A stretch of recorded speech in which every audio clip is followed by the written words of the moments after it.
Mansi Bhardwaj. Hope आप सब अच्छे होंगे, लेक्चर सीरीज को एंजॉय कर रहे होंगे। प्रीवियस वीडियो लेक्चर में हमने फ्रिक्शन जो कॉन्सेप्ट था हमारा, उसको हमने देखा था न्यूमेरिकल के साथ, जिसमें हमारे पास अलग अलग फ्रिक्शन के टाइप्स आए थे। फिर उन अलग अलग फ्रिक्शन के टाइप्स पे हमने न्यूमेरिकल किए थे। ठीक है, तो हमारा जो फ्रिक्शन कॉन्सेप्ट था वो न्यूमेरिकल के साथ हमने कंप्लीट किया था। आज के वीडियो लेक्चर में हम शुरू कर रहे हैं दैट इज सर्कुलर मोशन। अब देखो, जो सर्कुलर मोशन है, हमें पता है बेसिकली सर्कुलर मोशन क्या होता है। कोई ऑब्जेक्ट अगर अपने एक्सिस के अबाउट अगर रोटेट करती है तो वो हमारी सर्कुलर मोशन होती है। इसके नाम में है इसकी डेफिनेशन कि हमारी बॉडी जो है, कोई भी ऑब्जेक्ट जो है वो एक एक्सिस के अबाउट रोटेट करती है, वो हमारी सर्कुलर मोशन होती है। ठीक है, अब देखो यहाँ पे हमारे पास मान लिया कि यहाँ पे मान लिया ये हमारा कोई एक्सिस ऑफ रोटेशन है, ठीक है, जिसके अबाउट हमारी बॉडी रोटेट कर रही है। ठीक है, ये हमारा एक्स एक्सिस हो गया। ठीक है, ये हमारा हो गया वाई एक्सिस। ठीक है, वाई एक्सिस हो गया। मान लिया कि हमारी बॉडी शुरू में पॉइंट पी पे है। ठीक है, पॉइंट पी पे है और ये वाला जो एंगल है हमने मान लिया ओ और पी। ठीक है, ये वाला एंगल हमारा थीटा है। ठीक है, क्या होगा, मान लिया at a instant of time पे हमारी बॉडी किसी एंगल थीटा से पॉइंट पी पे है। ठीक है, इस पॉइंट पी पे है थीटा एंगल से। लेकिन जैसे ही टाइम होएगा, मान लिया हम जैसे कि हमारे पास किसी टाइम डेल ऑफ टी पे हमारे जो ऑब्जेक्ट है वो यहाँ पे आ गई। ठीक है, इसको हम नाम देते हैं पी डैश। ठीक है, ये वाला हमारा थीटा कितना हो जाएगा, डी थीटा। पहले क्या माना, ऑब्जेक्ट पॉइंट पी पे थी, किसी टाइम डेल ऑफ टी पे हमारा जो ऑब्जेक्ट है वो यहाँ पे आ गई। ठीक है, सर्कुलर मोशन ऐसे ही तो होता है। क्या होगा, वो जैसे ही थीटा चेंज होता जाएगा, स्पीड जो है उसकी एंगुलर स्पीड क्या होगी, ये इंक्रीज होती जाएगी। ठीक है, अब यहाँ पे देखो क्या हो रहा है, हमारा जो ये थीटा है ये क्या हो रहा है, change D theta bye T. और ये जो हमारा थीटा का चेंज होना टाइम के रिस्पेक्ट में, ये हमारी क्या होती है, एंगुलर वेलोसिटी। ठीक है, ये हमारी होती है angular velocity that is D theta by D T. यानी थीटा का टाइम के साथ चेंज हो रहा है और ये हमारी होती है इसकी एंगुलर वेलोसिटी।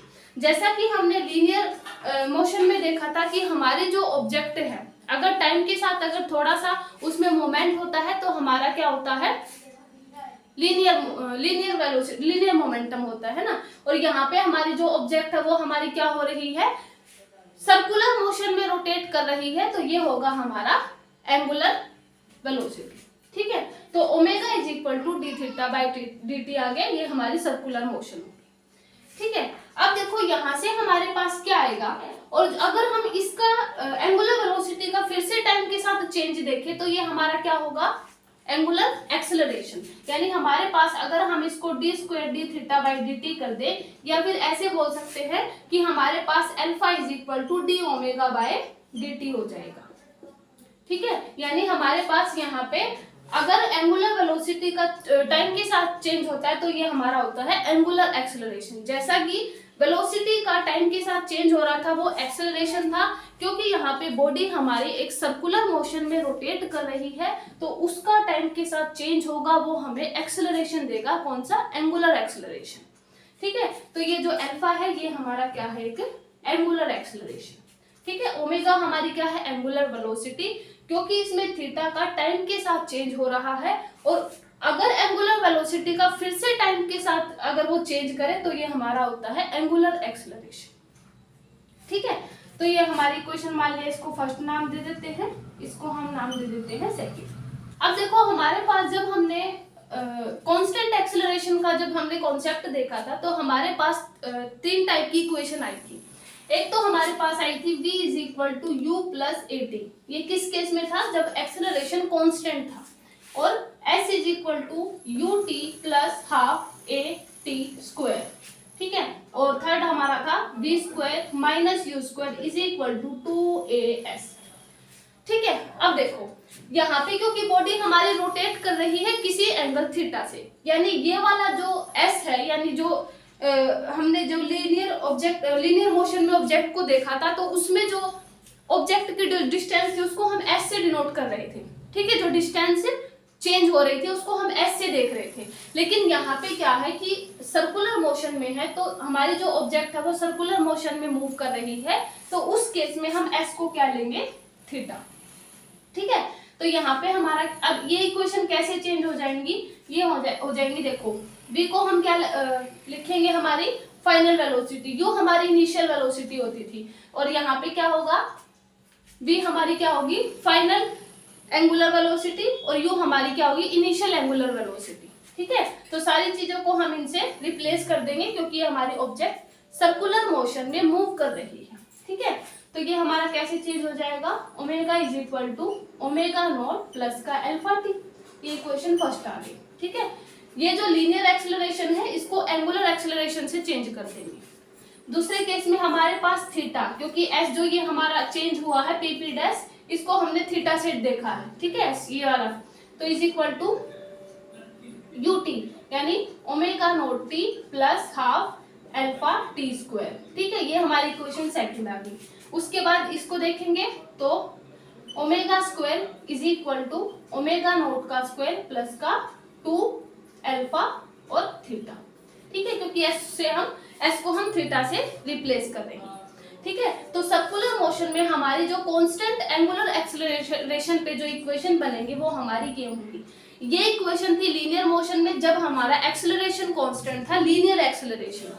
अब क्योंकि हमारी बॉडी एक सर्कुलर मोशन में मूव कर रही है, तो उस केस में हमारा एक्सेलरेशन एंगुलर एक्सेलरेशन से रिप्लेस हो जाएगा, और जो ये थीटा एंगल है वो एस की जगह रिप्लेस हो जाएगा। ठीक है, अब यहाँ पे मैंने आपको एक फॉर्मूला बताया था प्रीवियस वीडियो लेक्चर में कि हमारे पास theta is equal to L by R होता है।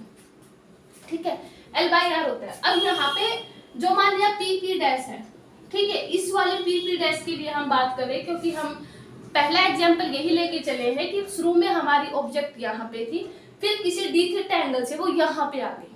ठीक है, अब देखो यहाँ पे क्योंकि ये वाली जो एल है ये वाली भी चेंज हो रही है, और ये वाला जो थीटा है ये भी चेंज हो रहा है, कांस्टेंट है, तो क्या जिस रेडियस में ये मतलब जिस रेडियस के साथ हमारी जो ऑब्जेक्ट है उस एक्सिस के अबाउट रोटेट कर रही है वो कांस्टेंट है, इसलिए हम उसको वेरिंग जो हमारी क्वांटिटीज हैं उसमें नहीं रखेंगे।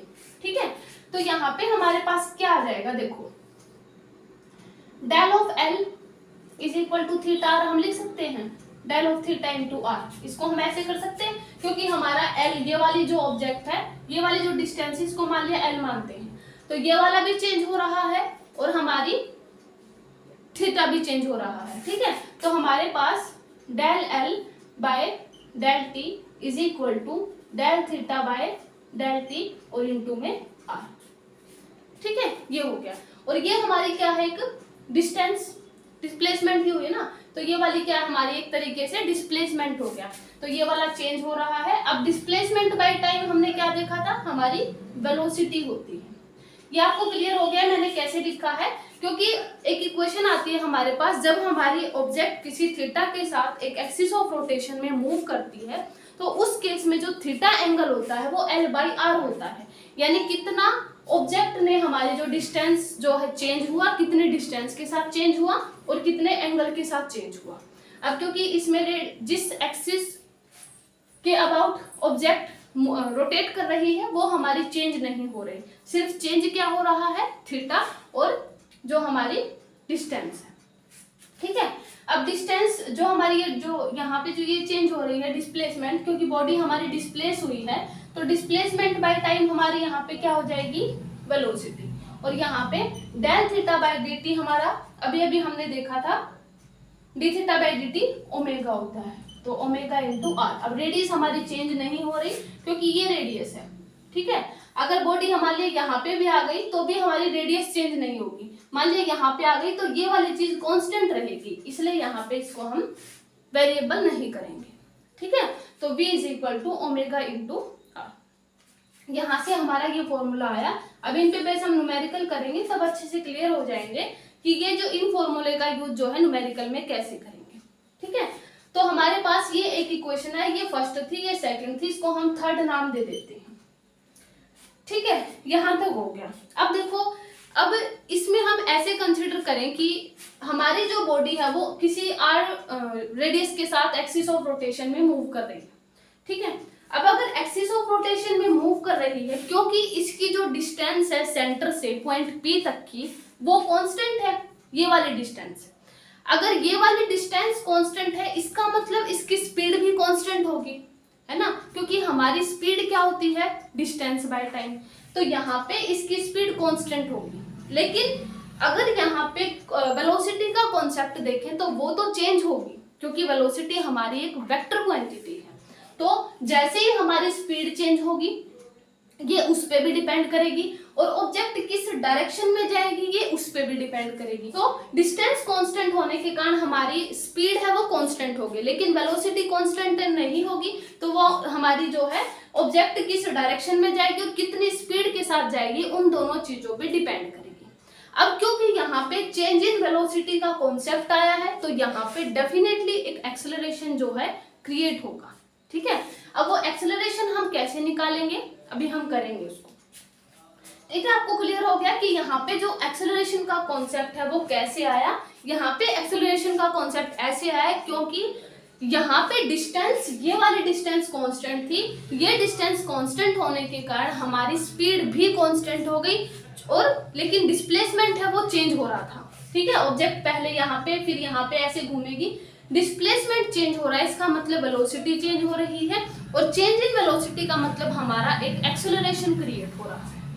तो इतना क्लियर हुआ। तो यहाँ पे हमारा एक एक्सेलरेशन का कॉन्सेप्ट आता है। अब वो एक्सेलरेशन कौन सा होगा, यहाँ पे एक्सेलरेशन भी हमारे पास दो टाइप के होंगे, टेंजेंशियल और रेडियल, ठीक है, अलग अलग होंगे। उसको मैं आपको नेक्स्ट वीडियो लेक्चर में करवाऊंगी। अभी मैं इसको सिर्फ जो जिस तरीके का हमारा यहाँ पे एक्सेलरेशन क्रिएट हुआ है उसको हम देखेंगे कि किस तरीके का एक्सेलरेशन यहाँ पे क्रिएट होगा, ठीक है। अब देखो हमारी ये इक्वेशन आ गई थी v is equal to omega by r, ठीक है। अब यहाँ पे देखो कैसे होगा हमारा। अब क्योंकि यहाँ पे क्या हो रही है, चेंज इन वेलोसिटी का कॉन्सेप्ट आ रहा है। अब वेलोसिटी चेंज होती है, इसका मतलब क्या हो रहा है कि dv बाय dt, ठीक है, क्योंकि वेलोसिटी हमारी यहाँ पे चेंज हो रही है। अभी अभी मैंने इसका कॉन्सेप्ट बताया कि हमारी वेलोसिटी कैसे चेंज हो रही है, ठीक है। अगर ये वेलोसिटी चेंज हो रही है तो यहाँ पे हमारा क्या होगा, पहले मैं इसको a ही लिखती हूँ, टेंजेंशियल बाद में होगा ये, ठीक है। तो d बाय dt और v की जगह पे हम क्या रखेंगे, ओमेगा r, ठीक है। तो यहाँ पे a इज इक्वल टू किसके इक्वल आ जाएगा, r कांस्टेंट था, d ओमेगा बाय dt। अब d ओमेगा बाय dt हमारे पास क्या था, अल्फा, r इंटू अल्फा। अब देखो अब ये आया है हमारे पास r इंटू अल्फा। अब जो यहाँ पे वेलोसिटी चेंज होने के कारण जो एक्सेलरेशन क्रिएट हुआ है उसको हम टेंजेंशियल एक्सेलरेशन बोलेंगे। हमारा ये जो एक्सेलरेशन क्रिएट होगा वो हमारा कौन सा एक्सेलरेशन होगा, दैट इज टेंजेंशियल एक्सेलरेशन। और जो टेंजेंशियल एक्सेलरेशन होगा उसका जो फॉर्मूला बना वो r इंटू अल्फा, और अल्फा अभी मैंने बताया था ये हमारा होता है एंगुलर एक्सेलरेशन, ठीक है, क्योंकि d ओमेगा बाय dt हमारा एंगुलर एक्सेलरेशन होता है। और ये जो टेंजेंशियल एक्सेलरेशन क्रिएट हुआ है वेलोसिटी चेंज होने के कारण, इसका जो फॉर्मूला बन जाएगा क्या, r into alpha, where alpha is the angular acceleration, at is the tangential acceleration, और r हमारी ये रेडियस कांस्टेंट है, ठीक है। इसमें एक और चीज आती है कि ये जो हमारा टेंजेंशियल एक्सेलरेशन है ये हमेशा towards the centre axis of rotation के टुवर्ड्स लगेगा, ठीक है। यानी जो हमारा एक्सिस ऑफ रोटेशन है, यानी जिसके अबाउट बॉडी या ऑब्जेक्ट वो रोटेट कर रही है, हमेशा टेंजेंशियल एक्सेलरेशन उसके टुवर्ड्स लगेगा, टुवर्ड्स द सेंटर बोल सकते हैं उसको, ठीक है। तो ये हमेशा हमारा किस में होगा, towards the axis of rotation, axis of rotation, ठीक है। तो ये हमारा हो गया टेंजेंशियल एक्सेलरेशन, ये हमारा फॉर्मूला हो गया। और एक हमारा फॉर्मूला आया था ये भी हमारा इंपॉर्टेंट है, v is equal to omega into r, और ये भी हमारा है इंपॉर्टेंट है, tangential acceleration is equal to r into alpha, ठीक है। ये हमारे दो जो इंपॉर्टेंट इक्वेशन आई है इनको आप ध्यान रखना। अब इन पे बेस हम न्यूमेरिकल करेंगे।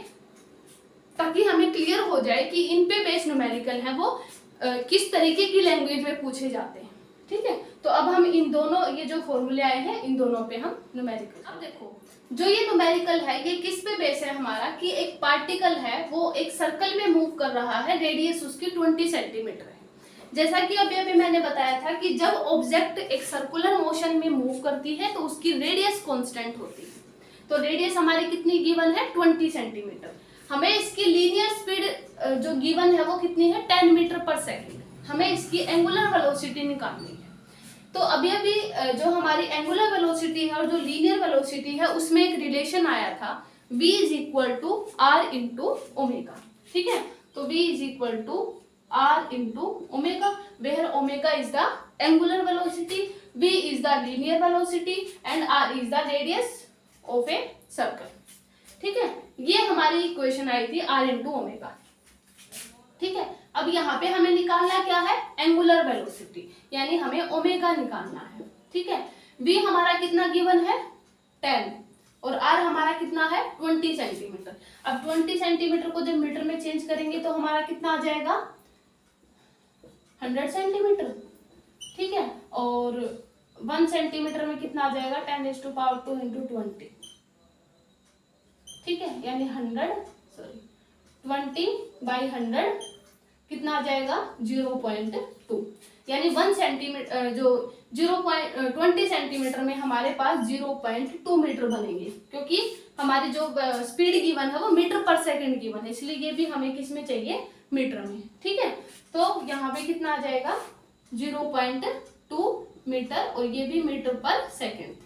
ठीक है, इसका पॉइंट हटा के ऊपर हम 100 कर देंगे, सॉरी 10 कर देंगे तो ऊपर 100 बन जाएगा, तो बाय 2, यानी हमारे पास 50।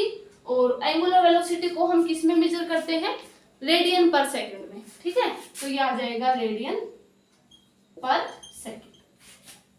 ठीक है, क्योंकि हमने अभी अभी देखा था omega is equal to D theta by D t. अब जो एंगल का जो यूनिट होती है हम रेडियन में लेते हैं और डी टी बाई यानी सेकंड, तो रेडियन पर सेकंड। ठीक है, इसकी यूनिट भी क्लियर कर लेना, क्योंकि D theta by D T होती है तो रेडियन पर सेकंड आ जाएगा। इतना क्लियर हुआ कि इसके जो न्यूमेरिकल है वो v is equal to r cross omega, इसके जो न्यूमेरिकल है वो किस तरीके से आ सकते हैं। ठीक है, और अब हम करते हैं हमारा सेकंड न्यूमेरिकल। अब देखो ये जो हमारा न्यूमेरिकल है इसमें हमारे पास क्या है कि हमारी वेलोसिटी चेंज हो रही है। अब वेलोसिटी चेंज हो रही थी तब मैंने एक कॉन्सेप्ट बताया था कि अगर हमारी वेलोसिटी चेंज होती है तो उसमें हमारे पास एक एक्सेलरेशन क्रिएट होता है, और वो कौन सा एक्सेलरेशन होता है, दैट इज टेंजेंशियल एक्सेलरेशन। और उसका जो फॉर्मूला था टेंजेंशियल एक्सेलरेशन का वो हमारा था dv बाय dt, यानी change in velocity by time. तो यहाँ पे इसको हम ऐसे लिख सकते हैं v2 minus v1 bye t, t2 minus t1। ठीक है, अब यहाँ पे देखो वेलोसिटी हमारी 5 मीटर पर सेकंड से 6 मीटर पर सेकंड चेंज हो रही है, यानी v2 हमारी कितनी है, 6 और v1 हमारा 5 और टाइम हमारा कितना है, 2 सेकंड। ठीक है, 2 सेकंड हमारा गिवन है, t1 कुछ है नहीं, तो यहाँ पे हमारा कितना आ जाएगा 1/2 यानी 0.5 हमारा क्या आ गया, टेंजेंशियल एक्सेलरेशन। ठीक है, लेकिन हमें बताना क्या है, एंगुलर एक्सेलरेशन। अब एंगुलर एक्सेलरेशन और टेंजेंशियल एक्सेलरेशन में हमारे पास एक रिलेशन आया था, वो हमारा क्या था, that is at is equal to r into omega. ठीक है, ये हमारी कौन सी थी, एंगुलर वेलोसिटी, ये हमारा टेंजेंशियल एक्सेलरेशन था और ये r हमारी कांस्टेंट रेडियस थी।